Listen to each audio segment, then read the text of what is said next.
Here's the truth about Zillow estimates in Atlanta. If I had $1 for every time a seller opened a conversation with me by saying, well, Zillow says my home is worth, I'd have a very comfortable retirement fund. And look, I get it. Zillow is right there. It's easy. It gives you a number. And the number feels like certainty in a situation that has a lot of uncertainty. Here's the thing. In Atlanta's intown neighborhoods especially, the Zestimate can be tens of thousands of dollars off in either direction. And using it as your pricing anchor is one of the most common mistakes sellers make. And we're going to talk about why and what to do instead. Okay, let's give Zillow some cred.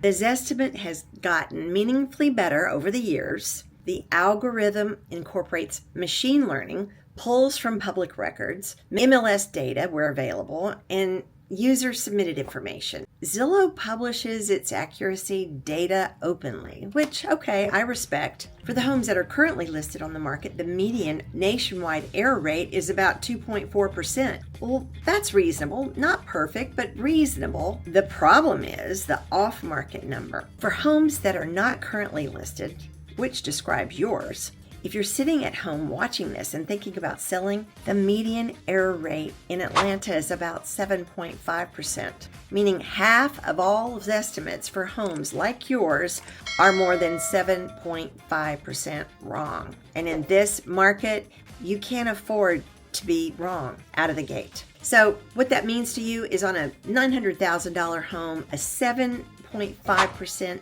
margin of error is $67.5K. That's not a minor discrepancy. That's a meaningful strategy error if you're using it to make a pricing decision. And here's the part that really matters. The Zestimate measures its accuracy against the most recent estimate before sale, not the number you saw months ago when you were first thinking about listing. The Zestimate quietly adjusts towards the list price when a home goes live. So the accuracy, Zillow reports, is comparing an already adjusted number to the sales price. The original number you relied on when deciding whether to sell, well, that's not what they're benchmarking. Here's why Atlanta is specifically hard for algorithms. We have some wonderful homes that have beautiful characteristics unseen by any other city, which make it the algorithm valuation particularly challenging. I'm going to give you 3 examples. The first is hyper-local variation. Remember we talked about micro neighborhoods?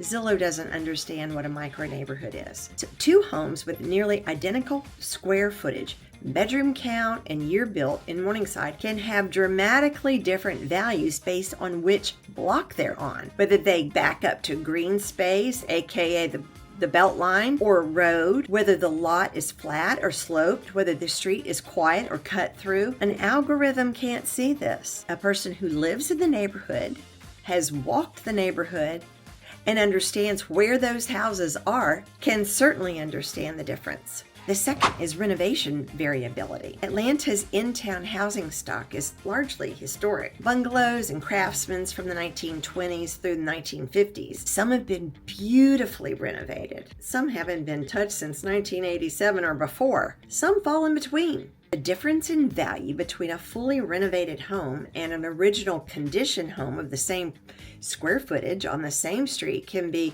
$200,000 to $300,000. That's not chump change. Zillow is working with square footage and bedroom count. It doesn't know what the kitchen looks like. It doesn't know that you bumped out the side of the house. The third reason is that Atlanta's luxury market is thin enough in any given micro neighborhood that a few unusual comps can swing the algorithm wildly. If 2 homes sold in Buckhead recently, one was a divorce sale at a discount and one was a trophy property that went over asking, the algorithm averages those. That average isn't a useful anchor for your home. To be fair, and I believe in being fair, here's where the Zestimate is genuinely useful. It's a useful sanity check. If your home's Zestimate is $750,000 and an agent is recommending you list at $1.2 million, that gap deserves a conversation. The Zestimate isn't right, but it's not completely wrong either. And extreme divergences are certainly worth examining. It's useful for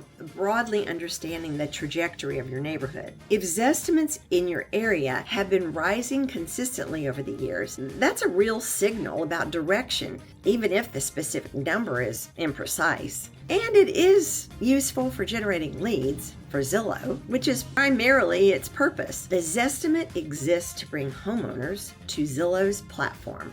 Understanding that motivation helps you contextualize the tool and keep it in the proper perspective.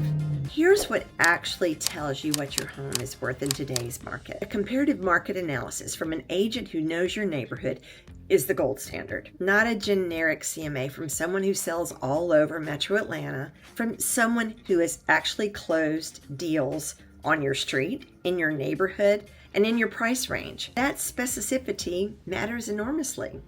A good CMA looks at sold properties in the last 60 to 90 days within a tight geographic radius, adjusted for square footage, condition, updates, and lot characteristics. Active listings, what buyers are comparing you to right now. Pending sales, where the market is heading, and days on market for each comp, which tells you which pricing strategies produced results and which didn't. For homes in the million plus range, we highly recommend getting a pre-listing appraisal. It can be worth its weight in gold. An appraiser's third-party professional opinion adds credibility with buyers and their lenders and can actually accelerate a transaction by reducing appraisal risk. I've seen buyers waive the appraisal contingency because we offered them the pre-listing appraisal. So the honest truth is, the right price for your home isn't a number you can find on a website. It's a conclusion you arrive at through careful analysis of what buyers right now are actually paying for comparable homes. That analysis takes a person who knows what they're doing, not as an algorithm. So before you agree to a list price, here are the questions I'd encourage every seller to ask. Can you show me the comps that you're basing my price on? Not just the numbers, show me the houses, the sales price, and the adjustments you're making for my home versus those comps. How does my home differ from those comps, positively and negatively? A good agent should be able to articulate what makes your home more or less valuable than the comparables. Thirdly, what does the Zestimate say and how does your recommendation compare to it? If the Zestimate is significantly different from your agent's recommendation, you deserve a closer explanation of why. And what happens if we're wrong? Because invariably, we're practicing real estate. If you list at a recommended price and don't have strong activity in the first 7 days, what's the plan? Those questions will tell you a lot about whether your agent has done her work or not, or is just telling you what you want to hear. So to wrap this up, the Zestimate is just a starting point, not a strategy. It's a useful number to be aware of because your buyers are looking at it, but it should never be the foundation of your pricing decision. What should be? Real data from real sales, analyzed by someone who actually knows your neighborhood. If you'd like that analysis done for your home, honestly, without a sales pitch attached, that's a conversation we'd love to have. The link is below. Subscribe and drop a question in the comments, and I'll see you in the next one.